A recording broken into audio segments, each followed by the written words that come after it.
Muy buenos días, perdón, ando un poco mal de la garganta, pero muy buenos días a todas y a todos. ¿Cómo están? Bien, qué bueno. Doctora Perla Gómez, presidenta de la Comisión de Derechos Humanos del Distrito Federal, maestro Roberto Cardiel Soto, en representación del consejero presidente del INE, maestra Liliana, doctor Víctor Giorgi, director general del Instituto Interamericano del Niño y Niña y Adolescentes de la Organización de los Estados Americanos, licenciado Jorge Vega, distinguidos invitados, amigos y amigas. Es un honor acompañarlos a este segundo coloquio sobre educación en derechos humanos. Es tal vez una obviedad afirmar que la educación en derechos humanos es un proceso de construcción y que no se circunscribe a una sola institución o instancia de gobierno.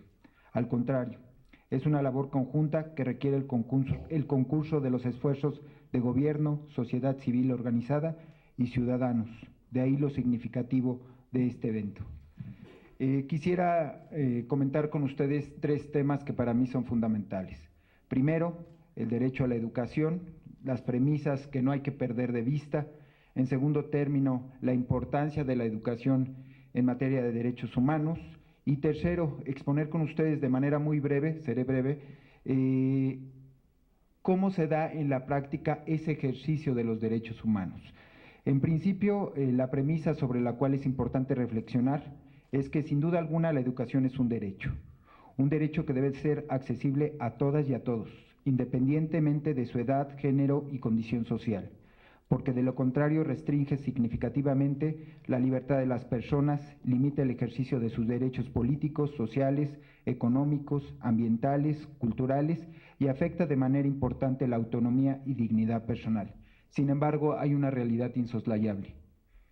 Esta realidad es que el derecho a la educación no es igual para todos.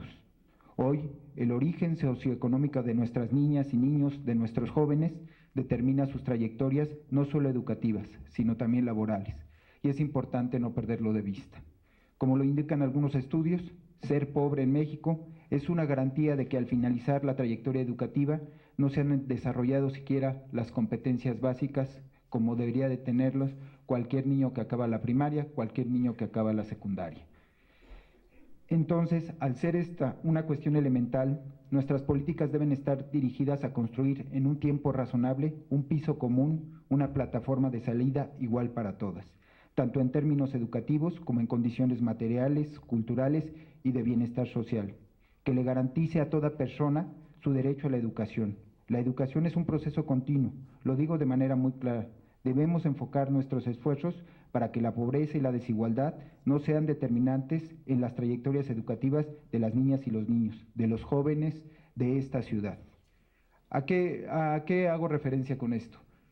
Es muy importante que empecemos a capacitar a los niños, que empecemos a concientizar en materia de derechos humanos, pero si no tenemos niños con condiciones, si no tenemos jóvenes con las condiciones mínimas que son salud, alimentación, y un espacio para desarrollar su educación, una escuela digna, muy difícilmente vamos a poder entrar a otros ámbitos y vamos a poder llevar a lo que exponía quien me antecedió en el uso de la palabra, al respeto a la norma.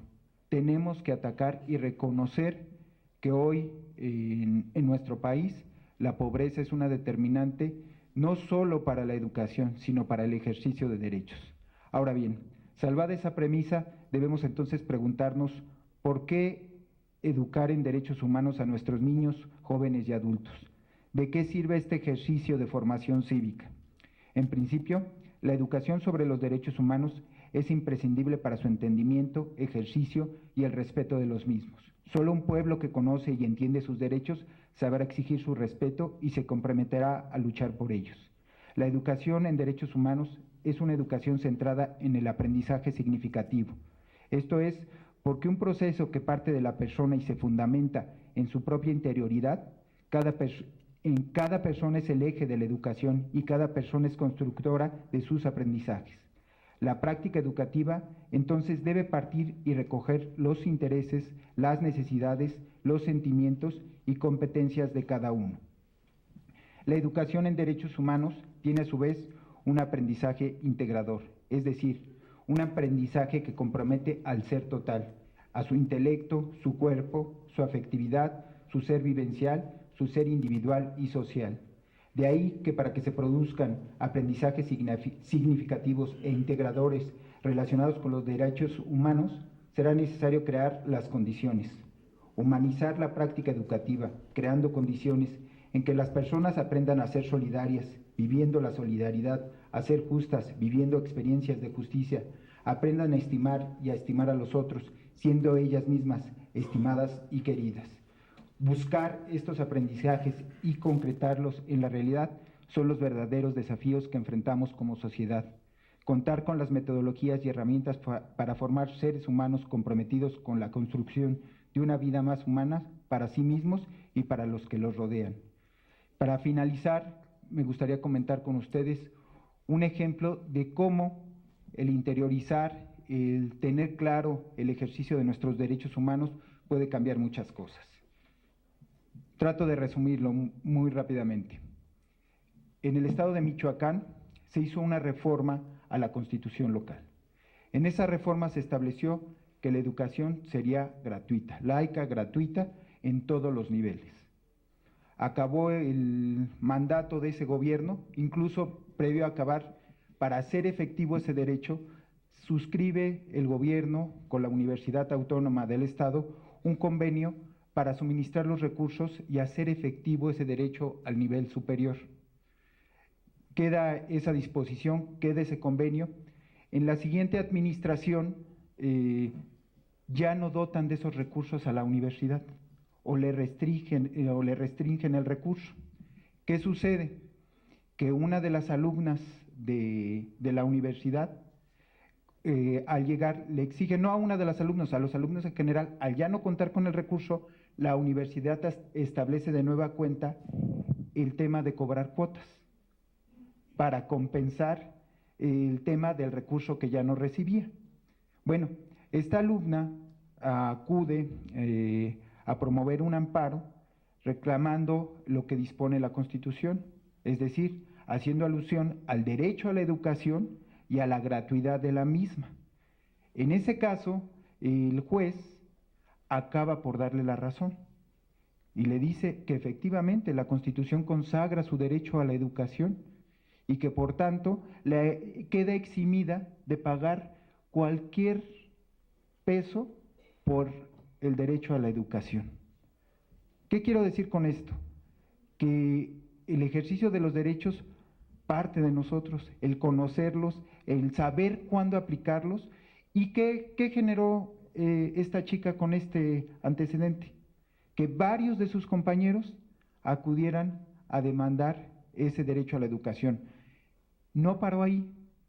El gobierno del Estado se inconforma con la resolución del juez y promueve, digamos, ya el amparo, diciendo que en los transitorios se establece que siempre y cuando haya las condiciones para dar la gratuidad de la educación. Finalmente, la Suprema Corte de Justicia le niega el amparo al gobierno y reitera, digamos, la protección ante la alumna que había demandado, digamos, la gratuidad y en consecuencia le reconoce su derecho humano a la educación. ¿Qué quiero decir con esto? Que hoy debemos de tener claros tres componentes que son fundamentales. Debe de haber condiciones para la educación. Si no las hay, va a ser muy difícil que podamos establecer las bases de las que hablaba el representante del Instituto Nacional Electoral. ¿A qué me refiero? Para el ejercicio de los derechos tiene que haber condiciones y no podemos dejar de lado esa parte.